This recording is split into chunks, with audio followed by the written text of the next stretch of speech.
Hello everyone, this is me Austrack, and today I'm back with another episode of how to build suspension for beginners in Scrap Mechanic. Except this episode is not exactly for beginners, it's a little bit more advanced, and it's thrilling suspension. Now before we start, if you don't understand how double wishbone suspension works, I suggest you not to watch this video. Instead watch the one from last week, um, and so you understand that, and then watch this one, because this is a little bit more advanced.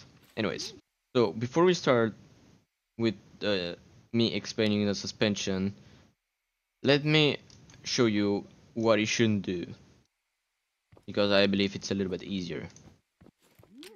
So you see right here, we have a drilling. You see that button right there,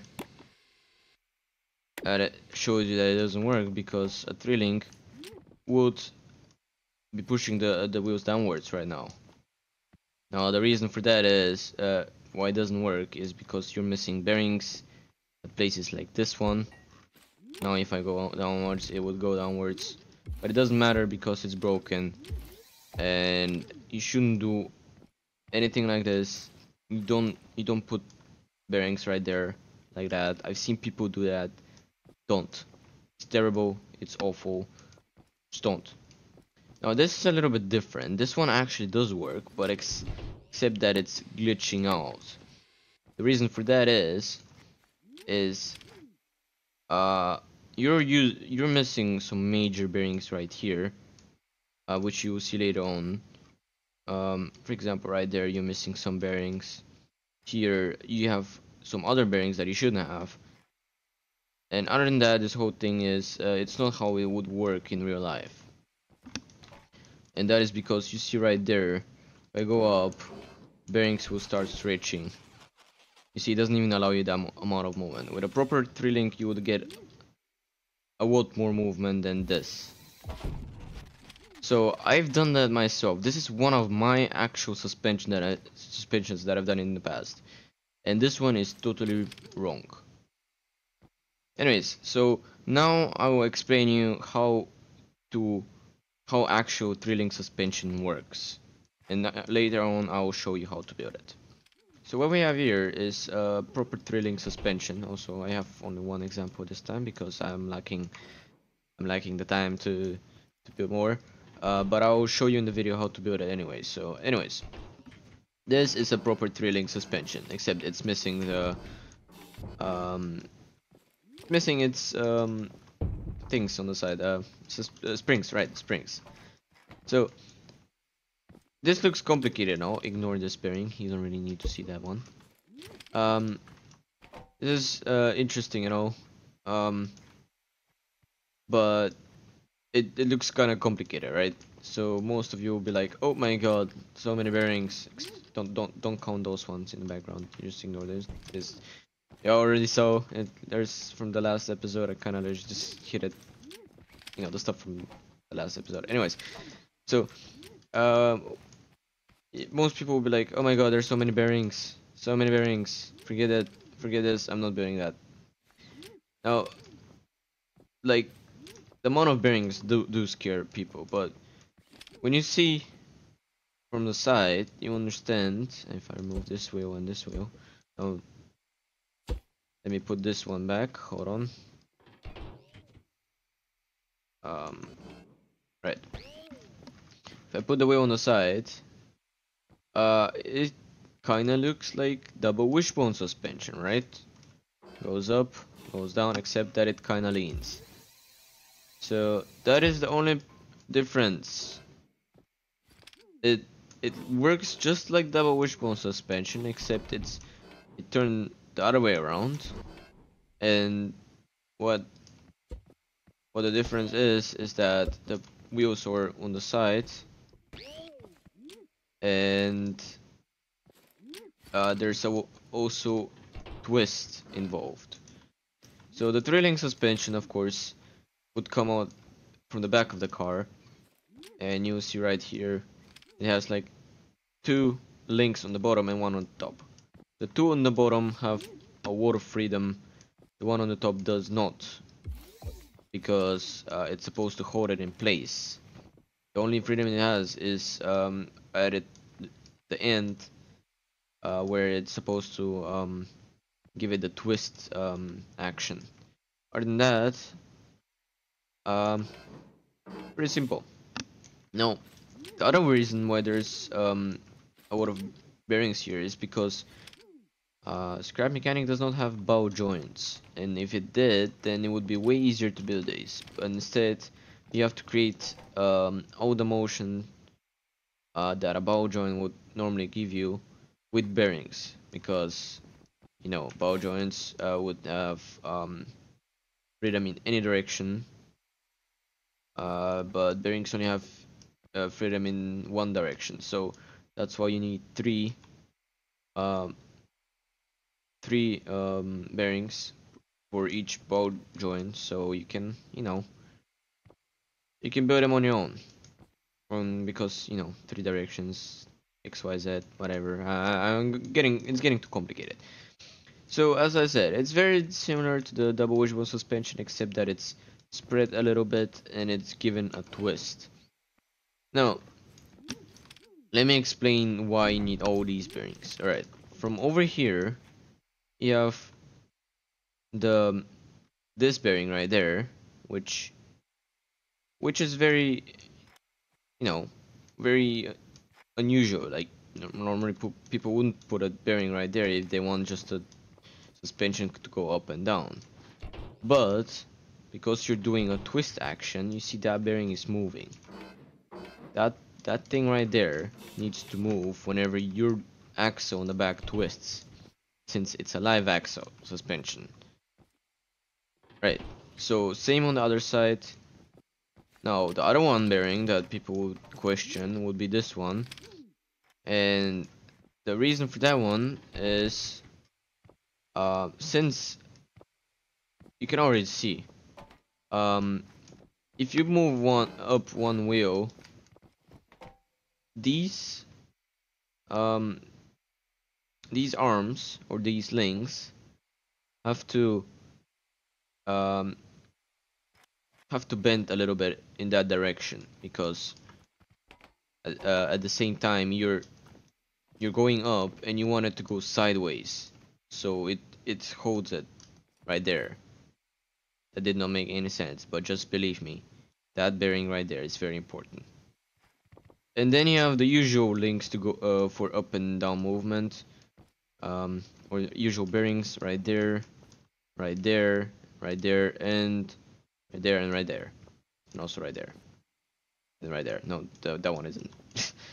So it's pretty easy once you understand it. Now, because we have also down on the bottom, you see only two bearings instead of all three. Now, because you're missing, because you already have like movement right there, you don't really need it down here. You only need those two right there at this place. And since your wheel is supposed, like the whole axle is supposed to twist, down on the bottom, actually, you know what? Hold on. Let me paint this too. Down on the bottom, you only need to move. Like the whole axle is connected to those two bearings, so you don't need a bearing right there. So now that you understand that, the top link is a little bit more different. Top link is, as I said, it's supposed to hold the axle in the middle position. I don't. If that link wasn't there, the whole axle would be swinging left and right, together with the wheels, and that would be a disaster. We don't want that. Instead, we take this. Oh, okay, that wasn't supposed to happen. We take this link right here, and we remove the freedom of it twisting. Except, like, we remove this bearing right here, and only add it up here. So it's the same thing basically. It has, like you see right here, we have the same bearings here and here. This bearing is also positioned right here. You can position it there too. It doesn't really matter that much. I just like to put it further towards the back for the third link. But we are missing this bearing right there. So what does that allows us is actually doesn't allow it to move left and right. Now I had people asking, why would you put a bearing here too? Well, as you see, when you move up, the axle twists a little bit inwards, and that is with every car. So to prevent that, you want to increase the length between the links, or you want to position this set of bearings underneath. Both ways, it would still give you a little bit of angle. There's no way to prevent that. It's just because how physics work. The axle, the whole axle, or the no, actually that's not an axle. That's the link. The whole link twists, and when it twists, it has to go in a circle. So if you have this, let me paint it. This will be your link right there. But since you're moving the axle upwards, you see that link right there has to move towards the middle. So once you move it towards the middle, say with 15 degrees will be too much. 5 degrees, the other direction. Actually, don't want to do it 15, I guess. So you move 15 degrees inwards right there. That is a little bit more actually. And you're shorting out. You don't have enough space. Like the whole if you want this end to be spread straight, then what you need is a linkage in between that allows you to change lengths. That would be a piston or something like that, but in real life you don't have these, you don't need them. Instead you have this. Anyways, so I hope you understand that now. I know it's a little bit complicated, and now that I've explained the axle, let me actually build it. Alright, so now I have a car with double wishbone suspension on the front, but on the back, I want to build the live axle suspension. So with that, you also understand how it works. So for the 3-link suspension, you need 3 links, as I showed you earlier. The first link comes from the top, the other 2 from the side, down here. Actually, a little bit lower too. So what I want to do for the links on the bottom, I want to add flakes on this axle, like this. We'll also start painting them. For the 3rd link, I'll show you later on how to go on. So I'm gonna just mirror these to the same thing. I was supposed to paint the bearings. So you do like that. No, hold on. You do like this. You point them downwards, because you want to add one more bearing. That bearing is also very important. So you have bearings in pointing in all 3 axles, or like allowing your flakes or the links to go in all 3 directions. So this, as I said before, it just acts like a similar to a ball bearing. Alright, now I'm gonna extend the links like this, and let me paint them real quick so you understand.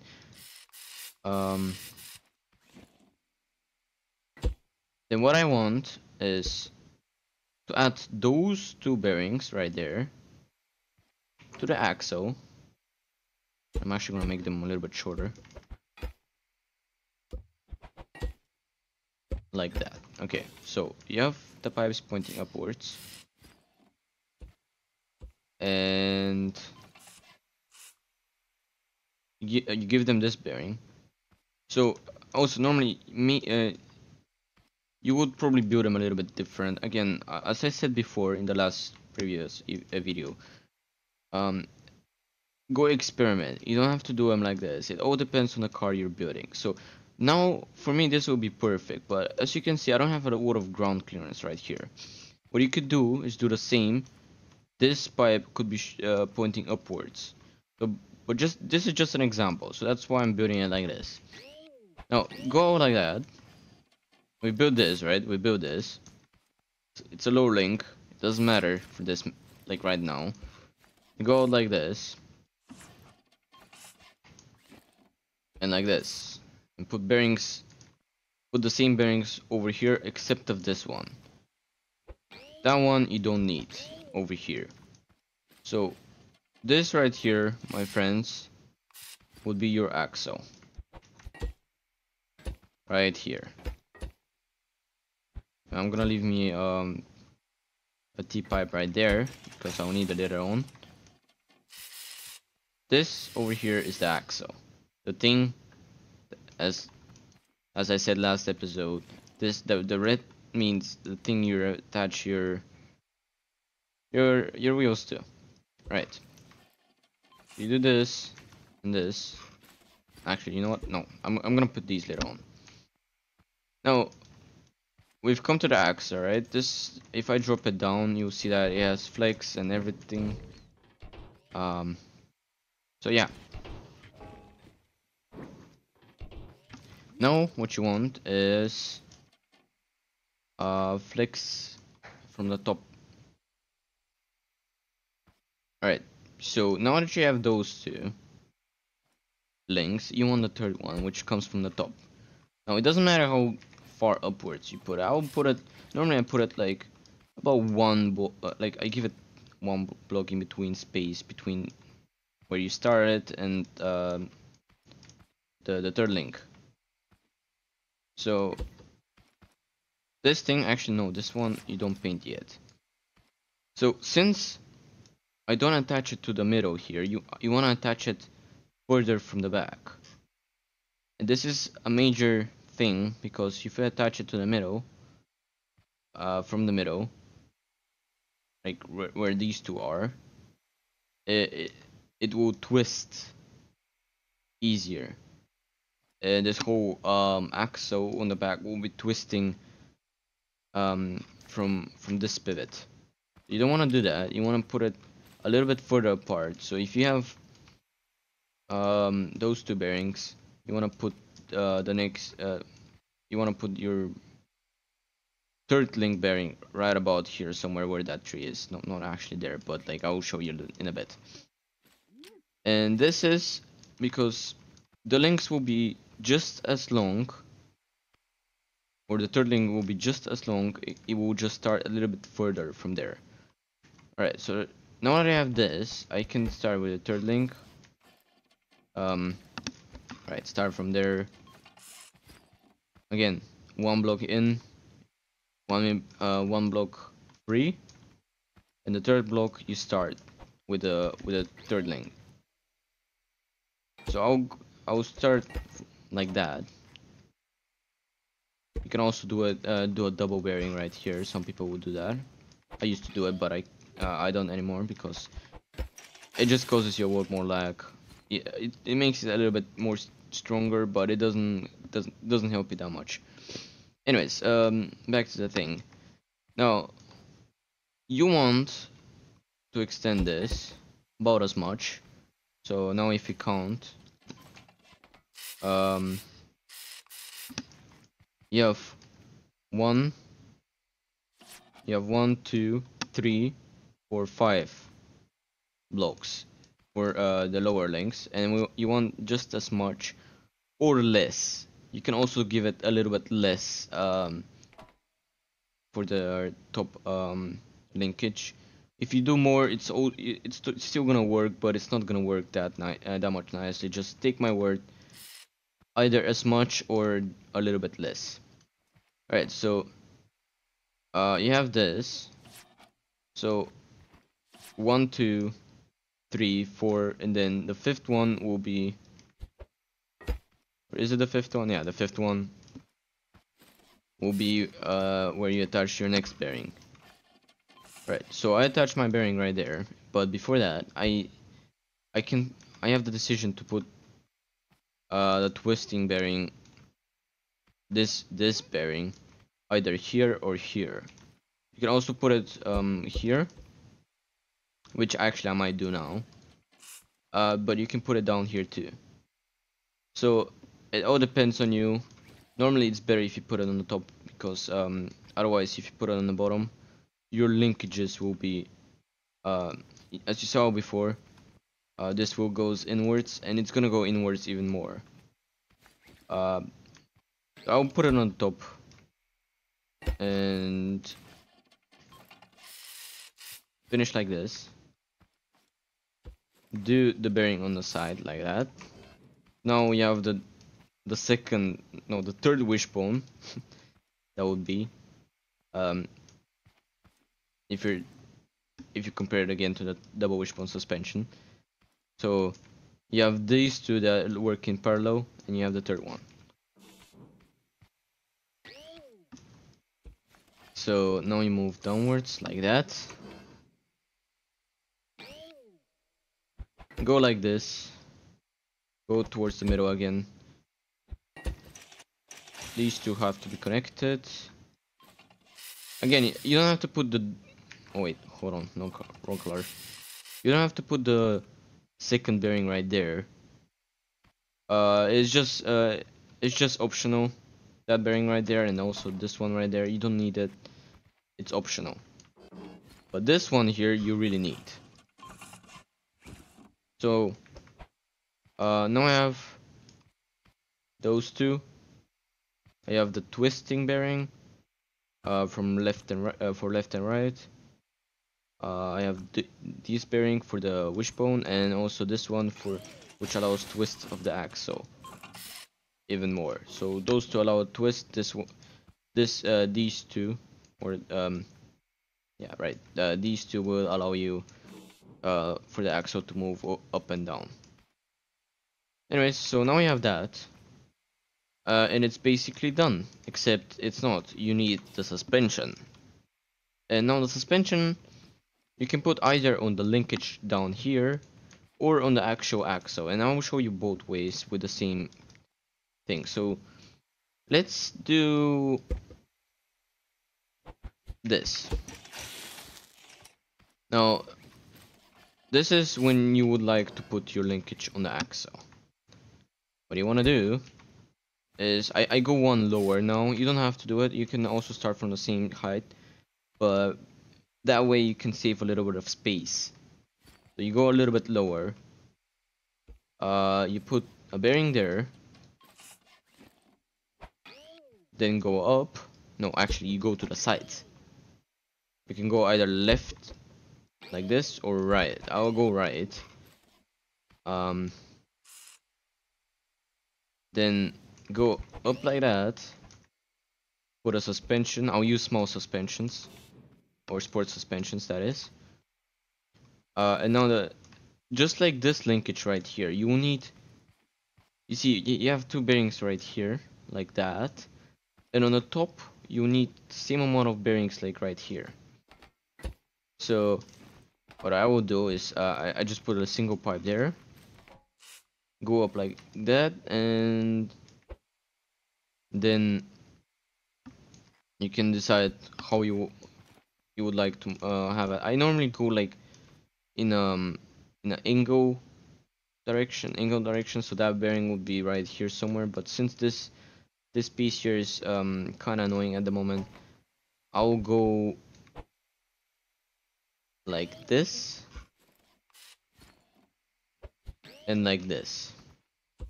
So you see, now I have all three bearings right here and two bearings here. Let me paint this. And here on out, you can do your linkages like this. You can also you can connect it straight up like that, or what you could do is to allow it to allow movement of the whole axle, like to increase your height, right? If you want to increase your height with a button or something, you can also go like this. Then from here on out, go like this. Now if you power this bearing with a controller, let me show you right now.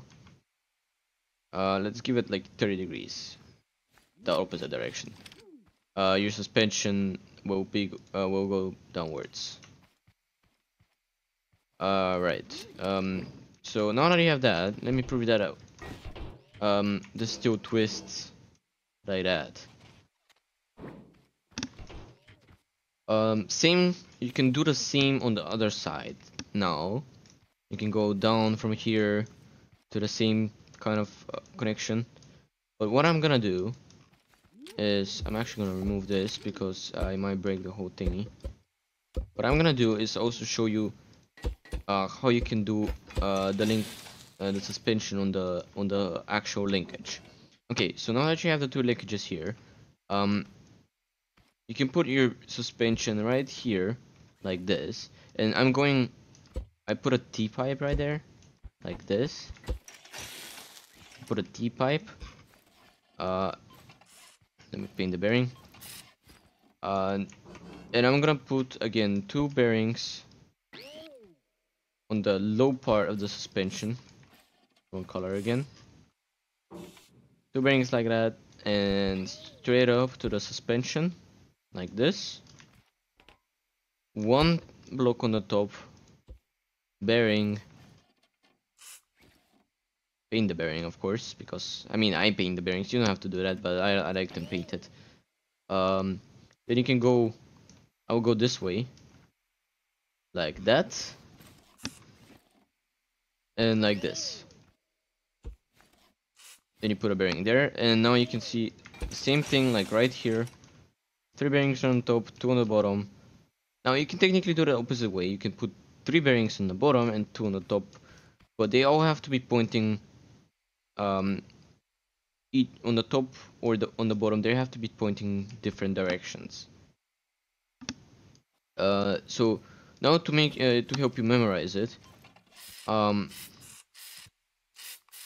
you're building both the linkages and the suspension, you want to give it three directions of freedom on one side and two on the other side. Same with the suspension, two on the one side, three on the other side.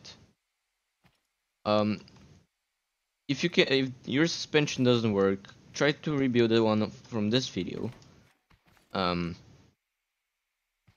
This with either this suspension or this suspension piece. It's up to you which one you choose. But if it doesn't work the first time, don't worry. I also had a lot of trouble at the beginning, but now I understand it. So yeah. What else can I say? Yeah, let's try it out, I guess. Connect it like this. Oops, not that. Can you unpaint? Thank you. So put the wheels on the back like that. Now, of course, the suspension will be completely ridiculous at this moment. But I say let's try out. You know what? Hold on. Let's put this boat on 4. Actually, yeah, 4. Let's do 4, so it's a little bit saggy, I guess. Also, front. Let's put it down. The double wishbone on the front. Right. So I'm gonna put both power bearings on the back. And now you have a truck, which has way too much power. Let's go down a little bit. So you see the suspension working right there. It just kind of twists, and if I take turns, you see the whole axle on the back makes my body roll, or the body of the car. So I hope you learned how to build thrilling suspension today with a live axle. But thank you all very much for watching. Make sure you build the right suspension type, because life is too short to build the wrong ones. So yeah, bye.